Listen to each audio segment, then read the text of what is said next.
You don't know how lucky you are that the Authority hasn't found you yet.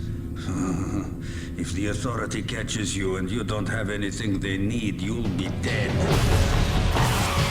Rage is a first-person shooter foremost, but it's definitely got an adventure kind of exploration aspect. And it's not an RPG, but it's got that flavor and that feeling, and it's just much more in-depth than you'll ever get out of a normal first-person shooter. You know, you can kind of involve your mind in more than just your trigger finger.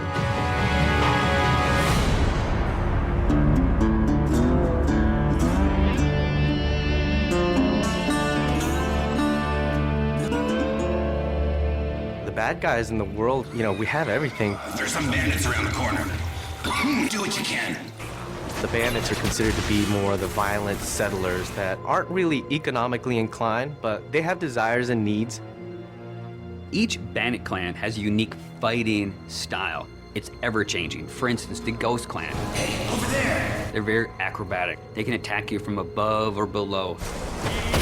The Wasted Clan, what they lack in combat skills, they definitely make up for in personality. The Shrouded Clan, they've designed these remote-control bomb cars that they use against you.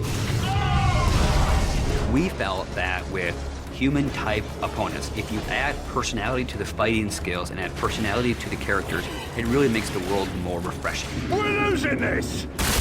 But if you fight that enemy for 12 hours, I don't care how cool he was in hour 1, it's not going to be so cool in hour 12. So it's about mixing it up for the player. Not reinventing the rules, but give him something a little different around every corner, so that's what we strive to do. The Wasteland has a number of mutants. So there's a bit of mystery to where the mutants came from. Some people believe that the cosmic radiation in the impact winter affected human development. But some people believe that the Authority were conducting experiments on humans, and the failures were, of course, the mutants. Then, of course, there's the Authority.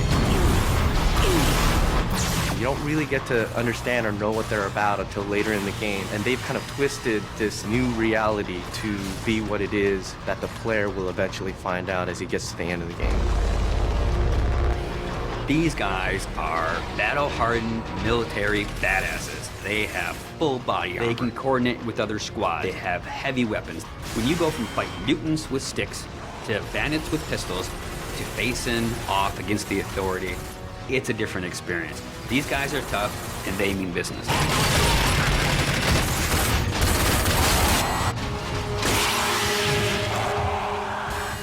It is famous for having incredible graphics. So I wanted to have this real combat feel to it. Remember, to be of use to us, you must be able to move around freely. We decided to kind of make animations using motion capture. In Rage, we have upwards of 6,000 animations that have been created. One type of character may have 300, 400, 500 animations that go with them. By applying those animations, the character is starting to look a lot more interesting. You also look interesting. When you're actually in combat with an AI, they have multiple layers themselves. When you shoot at the enemy, they'll actually react to the shot. So they'll freak out and they get into this scramble mode where he's running around trying to save his life and then dive into cover.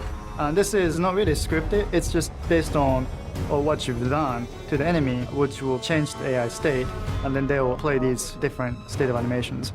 And you can interact with them at the time they're doing that, so it's not like they're just stuck in that particular animation. You can shoot them and kill them, and everything happens as you would expect. And all these things work seamlessly together to really make our AI stand out and feel like they're part of the world in a way that you haven't seen in a first-person shooter before. Well, enough with all that. When a player is interacting in a combat scenario, the important thing to do is give them choices. And there should never be a dead point when they're only thinking, oh, I'm just holding the trigger down to kill these guys. Unpredictability and the element of surprise makes a great enemy. It's when you enter a room, you think you know the situation, and the AI does something that you don't expect. Because I don't want them thinking of it as AI. I want them to think, wow, that's the best combat experience I ever had. Show me what you can do, and get the hell out of here.